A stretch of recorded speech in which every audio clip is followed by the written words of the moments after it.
श्री शिवाय नमस्तुभ्यम।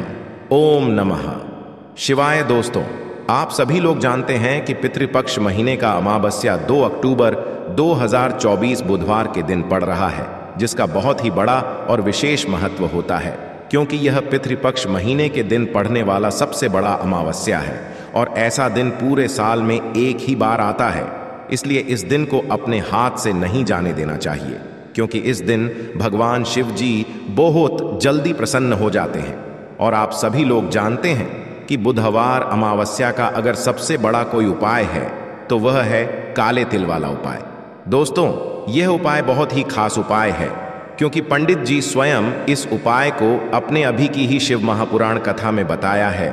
जो भी व्यक्ति इस उपाय को किया है उनको इस उपाय का फल मिल चुका है।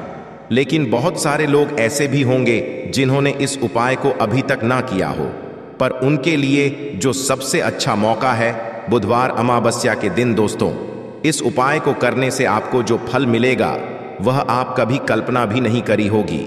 इसीलिए आप लोग इस काले तिल वाले उपाय को एक बार जरूर कर लेना है, ताकि आप लोगों के हाथ से यह मौका ना जा सके और आपको इस उपाय को करने का फल मिल सके। देखिए दोस्तों, अमावस्या का दिन इतना खास होता है, इतना महत्वपूर्ण होता है। देखा गया है कभी कभी बड़े बड़े पूजा पाठ अनुष्ठान से जो मनोकामना पूर्ण नहीं होता, वह बुधवार अमावस्या के दिन एक छोटे से उपाय करने से ही आपका मनोकामना पूर्ण हो जाता है। बहुत सारे लोगों ने इस उपाय को किया भी है और उनको इस उपाय का फल भी मिल चुका है।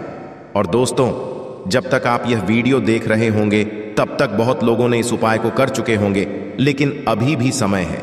यदि आप भी इस बुधवार अमावस्या के दिन इस उपाय को करना चाहते हैं तो आपको इस वीडियो को पूरा देखना होगा, उपाय को समझना होगा, उसके बाद करना होगा, वरना आपको उपाय समझ नहीं आएगा और आपको उपाय का फल नहीं मिलेगा। इसलिए वीडियो को शुरू से लेकर अंत तक देखिए, फिर उपाय कीजिए। आपका जो भी इच्छाएं हैं, मनोकामनाएं हैं, वह जरूर पूर्ण होगी। और दोस्तों, यह एकमात्र ऐसा उपाय है जिस उपाय को करने से चाहे आपके घर में कितनी भी बड़े दुख और परेशानियां चल रहा है, आपको उसका कारण भी नहीं पता है कि यह समस्या आखिर किस कारण से चली आ रहा है।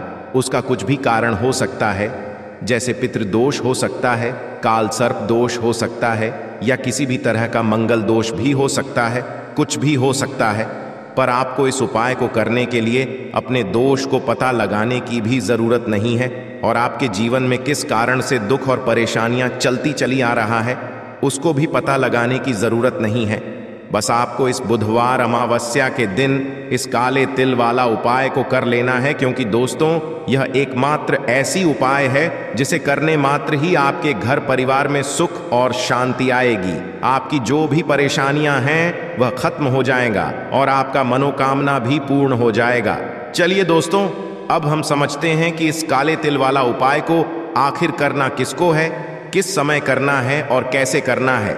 देखो, उपाय बहुत ही आसान है, लेकिन इसे ध्यान से समझना होगा। इस वीडियो को देखने के बाद आपको और किसी वीडियो को देखने की जरूरत नहीं है। तो चलिए अब समझते हैं।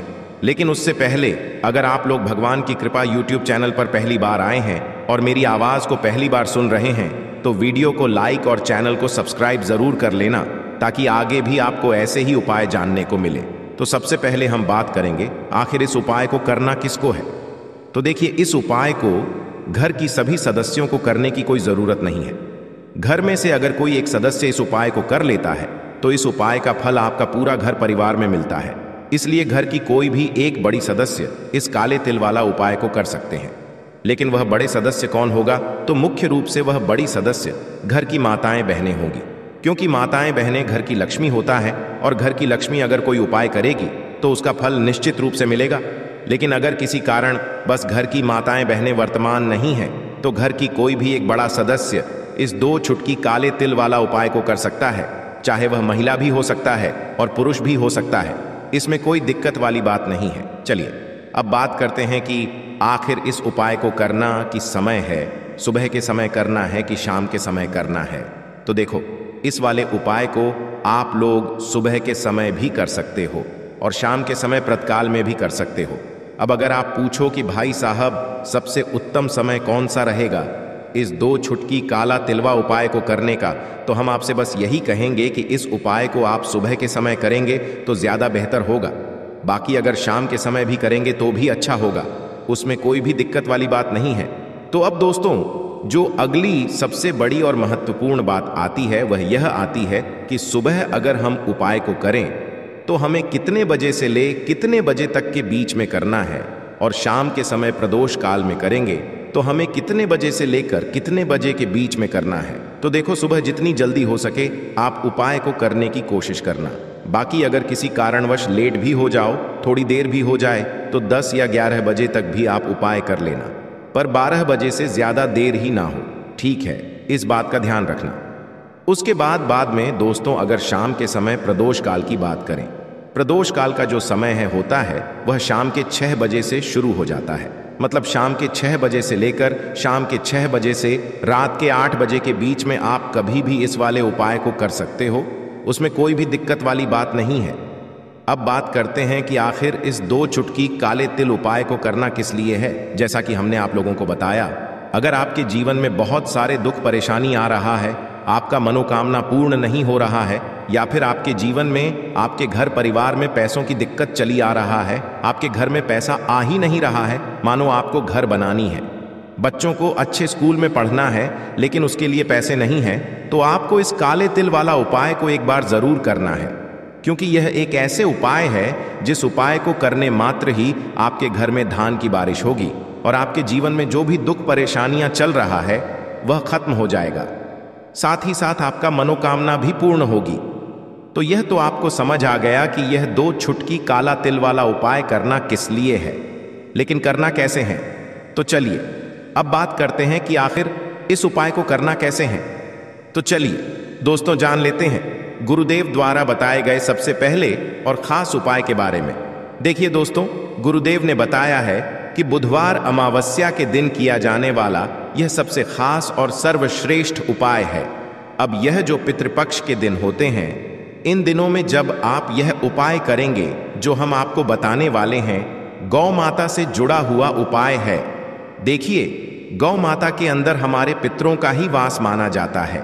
गौ माता हो गई, कुत्ते हो गए हैं ना, पेड़ों में बरगद का पेड़ हो गया, पीपल का पेड़ हो गया, इन सभी में हमारे पितरों का वास माना जाता है। पक्षियों में कौवा हो गया, जिसके अंदर हमारे पितरों का वास माना जाता है।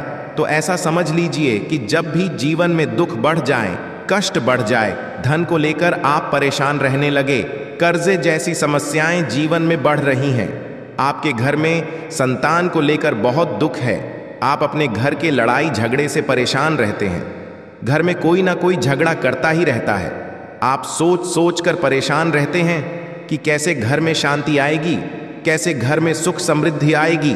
अब यह समझ लीजिए कि अगर घर में लगातार झगड़ा लड़ाई यह चीजें आपको देखने को मिल रही हैं, घर में आपके कोई भी व्यक्ति सुखी नहीं है, कर्जा घर में लोगों के सर पर है, तो पितृ आपके कहीं ना कहीं नाराज हैं। देखिए, पितृदोष जब घर में होता है ना, तो ऐसा नहीं कि आपको देखने से पितृदोष दिखेगा। इसका आप अंदाजा लगा सकते हैं घर में होने वाली घटनाओं से, जैसे कि खाना आप खाते हैं या घर का कोई भी सदस्य खाना खाता है, अगर उस खाने में कहीं ना कहीं बाल निकलता है ना, या वह खाना गिर जाता है खाते खाते, तब भी आपके घर में पितृदोष है, यानी कि आपके नाराज हैं। साथ ही साथ अचानक से घर में दुर्घटनाएं हो रही हैं, भी आपके नाराज हैं। अब जो उपाय आपको बताने वाले हैं, इस उपाय को कर लीजिए, पितृ भी प्रसन्न और धन को लेकर तो भी आपको परेशान होना ही नहीं पड़ेगा। जब यह उपाय आप करेंगे तो जो हमारी गौ माता होती है, इनमें 33 कोटि देवी देवताओं का वास भी होता है और हमारे पितरों का वास भी माना जाता है। अब आपको करना क्या है, जिस दिन भी आप अपने घर में पितृपक्ष में अपने पितरों को प्रसन्न करने के लिए उपाय करते हैं, है ना, जो भी आप उनको खाने में देते हैं, आपको क्या करना है कि अपने घर में मान लीजिए आप पूरी बनाते हैं या खीर बनाते हैं, आपने पूरी लेनी है, खीर लेनी है, या गुड़ भी आप यहाँ ले सकते हैं, और उस पूरी पर रखकर आपको गौ माता को जरूर से पूरी और खीर निकालनी है, या पूरी और गुड़ निकालना है और खिलाना है। क्योंकि बहुत सारे लोग हैं जो गौ माता को नहीं खिलाते हैं। जैसे मान लीजिए पक्षी को रख दिया है, ना कय को रख दिया और फिर गौ माता को नहीं खिलाया। ऐसा बिल्कुल नहीं करना है। आपको पितृपक्ष में कोशिश करें कि आप गौ माता को गुड़ रोटी या फिर गुड़ पूड़ी, जो भी आप अपने घर में बनाते हैं, सबसे पहले आपको गौ माता को खिलाना चाहिए। कभी आपके आपसे ना नाराज नहीं रहेंगे, पितृ हमेशा प्रसन्न रहते हैं और कभी पितृ दोष की वजह से आपके जीवन में धन को लेकर आपको परेशानियों का सामना नहीं करना पड़ता है। पैसों की कमी कभी उस घर में नहीं आती है जिस घर के पितृ प्रसन्न रहते हैं। देखिए, बहुत बार ऐसा होता है कि अच्छा खासा काम भी बिगड़ जाता है, व्यापार खराब होने लगता है, तो कहीं ना कहीं पितृदोष की वजह से भी ऐसी घटनाएं होती हैं। इसीलिए कोशिश करें कि इस बार चाहे एक बार यह उपाय आप करें, अगर ज्यादा बार कर लेते हैं तब तो बहुत उत्तम है। जितने ज्यादा दिन आप पितृपक्ष में यह उपाय करेंगे कि गौ माता को गुड़ रोटी या गुड़ पूड़ी खिलाएंगे या फिर हरी घास खिला देते हैं, तो ऐसा समझ लीजिए कि पितृ इतने प्रसन्न हो जाएंगे कि कभी जीवन में दुखों को आने नहीं देंगे। तो हमेशा प्रयास करें कि आप गौ माता से जुड़ा हुआ यह उपाय जरूर करें। चलिए अब बात कर लेते हैं अपने दूसरे उपाय की, जो कि पितरों को प्रसन्न करने के लिए है और घर में स्थिर लक्ष्मी के वास के लिए। मतलब कभी आपके घर में ऐसा नहीं होगा कि आज पैसा आ रहा है और कल पैसा नहीं आ रहा है। ऐसा बहुत सारे घर में होता है कि पैसा आता है तो रुकता नहीं है, और अगर पैसा रुकता है तो फिजूल खर्ची बहुत होती है, धन की बर्बादी बहुत होती है, जिससे कि घर के सदस्य बहुत ही परेशान रहते हैं।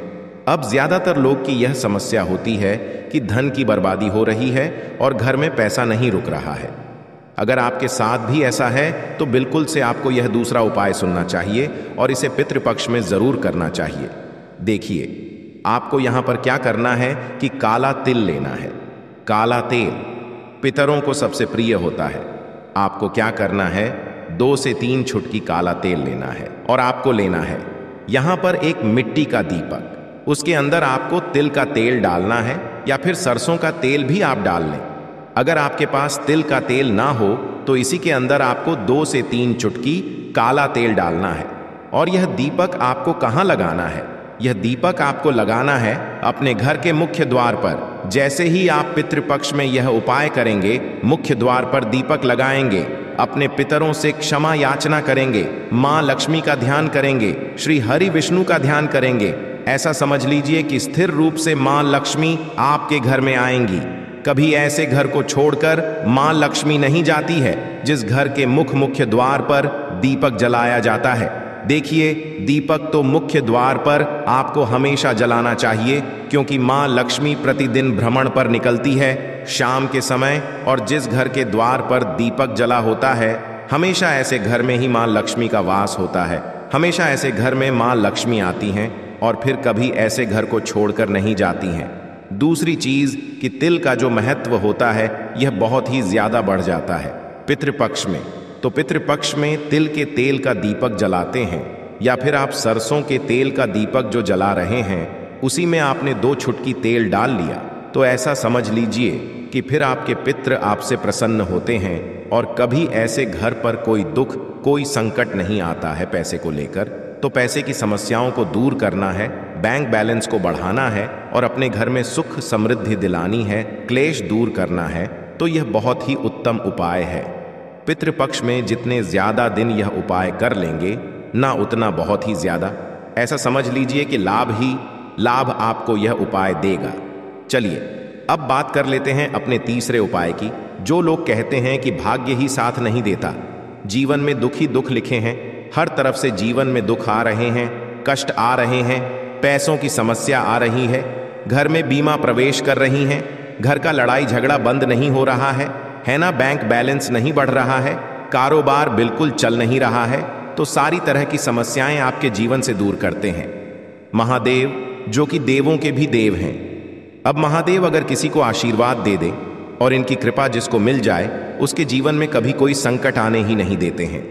अब आपको बता दें कि जो उपाय आपको बताने वाले हैं, पितृ भी प्रसन्न प्रण हो जाएंगे।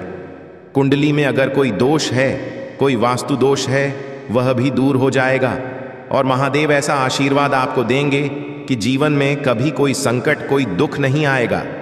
सबसे बड़ी बात, अगर काम आपका बिगड़ता है, कोई भी काम करने जाते हैं बार बार बिगड़ जाता है, तब तो यह उपाय आपको जरूर से करना चाहिए।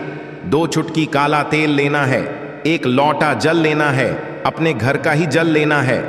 बस ये चीज ध्यान रखें, 2 चुटकी काला तेल डालेंगे और यह लौटा या जो भी पात्र आपने लिया है, अपने घर से जल जिसमें भरा है, 2 चुटकी तिल डालकर महादेव की शिवलिंग पर आपको यह जल अर्पित करना है।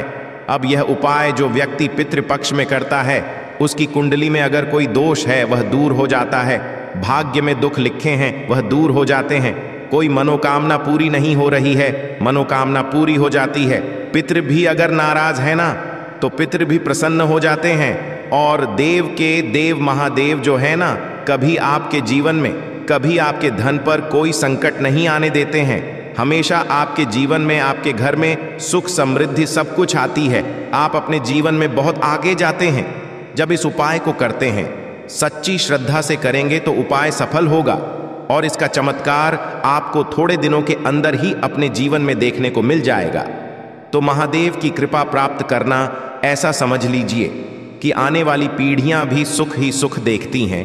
जो उनकी कृपा प्राप्त कर लेता है तो कोशिश करें कि महादेव को प्रसन्न करें और इस उपाय को सच्ची श्रद्धा से करें।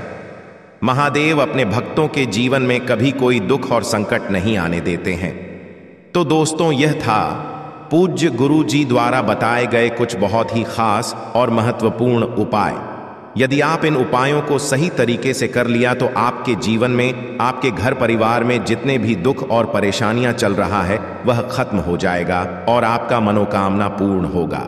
साथ ही साथ आपके घर में पैसा भी आना शुरू हो जाएगा। यदि आपको पंडित जी द्वारा बताया गया उपाय पसंद आया तो वीडियो को एक लाइक अवश्य करना और हमारे चैनल को सब्सक्राइब जरूर करना, ताकि आगे भी आपको ऐसे ही वीडियो मिलता रहे। श्री शिवाय नमस्तुभ्यम। ओम नमः शिवाय।